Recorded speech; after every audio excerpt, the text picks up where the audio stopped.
Assalamualaikum warahmatullahi wabarakatuh. Kami dari kelompok 13 yang beranggotakan Deva Dara Puspita dengan NIM 1903940, Firliana Putri Angela dengan NIM 1909328, Lisna Islamiati dengan NIM 1900577, dan Mirna Mirmayanti dengan NIM 1900367 akan mempresentasikan tentang kemasan dan teknologi pembelajaran melalui teknologi. Di sini saya akan menjelaskan tentang hakikat kemasan bahan belajar melalui teknologi informasi. Istilah teknologi informasi sendiri lahir pada abad ke-20 yang diawali dengan terbentuknya masyarakat informasi.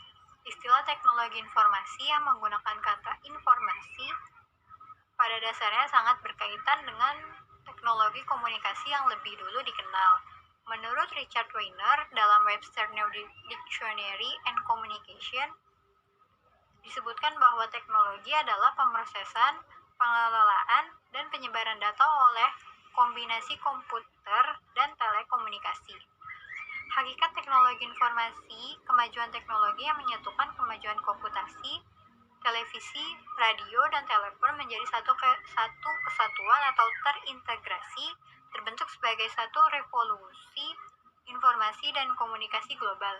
Revolusi ini terwujud dari kemajuan teknologi di bidang komputer, pribadi, komunikasi dan data kompresi, bandwidth, data storage dan data akses, integrasi multimedia dan jaringan komputer. Teknologi informasi dapat menjadi alat pendorong ke arah kemajuan bangsa. Salah satu dampak terbesar adalah perkembangan pembangunan di bidang pendidikan. Hal yang merupakan jembatan menuju bangsa yang maju di antara masyarakat dapat memiliki alat-alat yang membantu mereka mengembangkan usaha dan menikmati hasilnya secara mudah, murah, dan merata. Nah, rumah tangga yang memiliki komputer yang terhubung ke internet, maka kesempatan bagi siswa untuk memanfaatkan internet juga semakin besar. Dengan demikian, bisa diasumsikan bahwa peluang memanfaatkan internet untuk keperluan pendidikan atau secara lebih khusus lagi untuk keperluan pembelajaran di lingkungan sekolah di Indonesia menjadi hal yang sangat mungkin dan layak untuk dilaksanakan.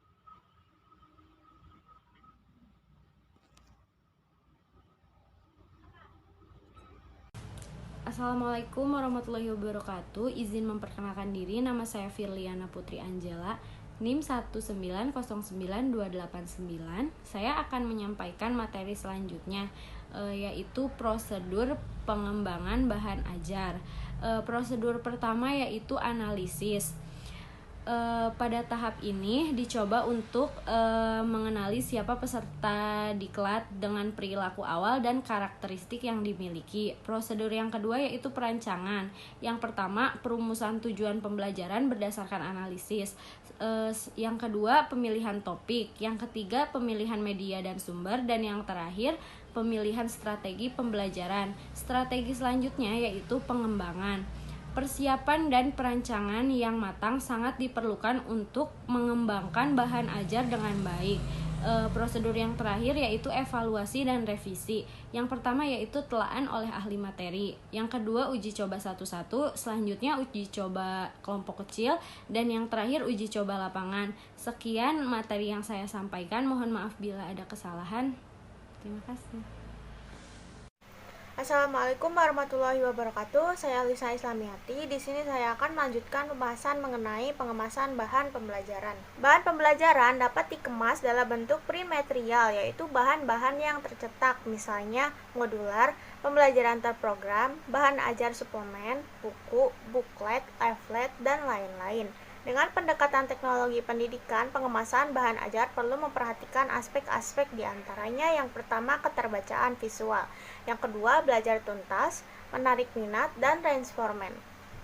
Yang dimaksud dengan keterbacaan visual adalah bahan ajar harus memiliki keterbacaan yang tinggi oleh pengguna, di antaranya pemilihan gambar atau ilustrasi yang sesuai dengan tema atau isi dan dibuat dengan sederhana dan tidak terkesan ramai. Penggunaan bahasa simpel dan sesuai kaidah dan tingkatan kesulitan bahasa sesuai dengan tingkatan usia pembaca. Selain itu, diperhatikan juga aspek pemilihan warna dan outline. Beberapa jenis print material diantaranya yaitu yang pertama, pengajaran terprogram atau program instruction. Merupakan salah satu sistem pembelajaran individual di mana mahasiswa atau siswa belajar dengan program ini dapat terjadi di luar ruangan tanpa kehadiran guru atau dosen. Secara umum terdapat dua tipe, yaitu tipe linear dan tipe branching. Pada setiap tipe disusun beberapa bingkai atau frame. Pada setiap frame mengandung beberapa unsur, yaitu yang pertama, informasi yang dikemukakan, yang kedua, pertanyaan sebagai bahan latihan, dan yang ketiga, respon yang berfungsi sebagai kunci jawaban. Selanjutnya, pembelajaran modular. Modul adalah kesatuan program yang dapat mengukur tujuan pembelajaran. Modul juga dapat dipandang sebagai paket program yang disusun dalam bentuk satuan tertentu guna keperluan belajar. Secara lebih lengkap, modul adalah satu unit program belajar yang mengajar terkecil yang secara rinci menggariskan yang pertama, tujuan umum atau tujuan pokok materi. Yang kedua, tujuan instruksional khusus. Yang ketiga, pokok materi yang akan dipelajari. Yang keempat, kedudukan dan fungsi dalam kesatuan program yang lebih luas. Yang kelima, peran guru atau dosen. Yang keenam, alat dan sumber pembelajaran. Yang ketujuh, kegiatan belajar mengajar yang akan dilaksanakan. Dan yang kedelapan, lembaran-lembaran kerja yang harus dilaksanakan oleh mahasiswa atau siswa. Terima kasih, sekian dari saya. Wassalamualaikum warahmatullahi wabarakatuh. Kawasan desain. Yang dimaksud dengan kawasan desain di sini adalah proses untuk menentukan kondisi belajar dengan tujuan untuk menciptakan strategi dan produk. Kawasan desain bermula dari gerakan psikologi pembelajaran, terutama diilhami dari pemikiran B.F. Skinner tahun 1954 tentang teori pembelajaran, yaitu yang pertama ada desain sistem pembelajaran, biasanya merupakan prosedur linier dan interaktif yang menuntut kecermatan dan kemantapan. Selanjutnya yang kedua yaitu ada desain pesan, yaitu perencanaan untuk merekayasa bentuk fisik dari pesan yang agar terjadi komunikasi antar pengirim dan penerima. Yang selanjutnya yaitu ada strategi pembelajaran, yaitu spesifikasi untuk menyeleksi serta mengurutkan peristiwa belajar atau kegiatan belajar dalam suatu pembelajaran. Yang terakhir yaitu ada karakteristik pembelajaran, yaitu segi latar belakang pengalaman pembelajaran yang mempengaruhi terhadap efektivitas proses belajarnya. Yang kedua yaitu ada kawasan pengembangan. Pengembangan adalah proses penerjemahan spesifikasi desain ke dalam bentuk fisik. Di dalamnya meliputi yang pertama itu teknologi cetak, teknologi audiovisual, teknologi berbasis komputer, teknologi terpadu. Dan yang ketiga, kita akan membahas mengenai kawasan pemanfaatan. Pemanfaatan adalah aktivitas menggunakan proses dan sumber untuk belajar. Fungsi pemanfaatan sangat penting karena membicarakan kaitan antara pembelajaran dengan bahan atau sistem pembelajaran. Mereka yang terlibat dalam pemanfaatan mempunyai tanggung jawab untuk mencocokkan pembelajaran dengan bahan dan aktivitas yang spesifik, menyiapkan pembelajaran agar dapat berinteraksi dengan bahan dan aktivitas yang dipilih, memberikan bimbingan selama kegiatan, memberikan penilaian atas hasil yang dicapai saat pembelajaran, serta memasukkannya ke dalam prosedur organisasi yang berkelanjutan.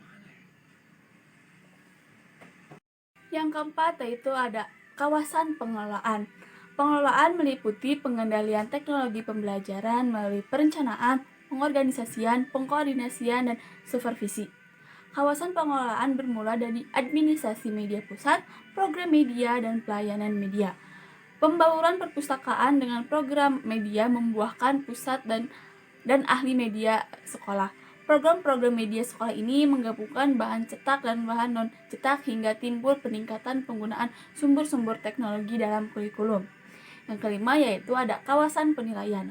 Penilaian merupakan proses penentuan memadai tidaknya pembelajaran dan belajar yang mencakup yang pertama yaitu analisis masalah, yang kedua pengukuran acuan patokan, yang ketiga penilaian formatif, dan yang keempat ada penilaian sumatif. Terima kasih.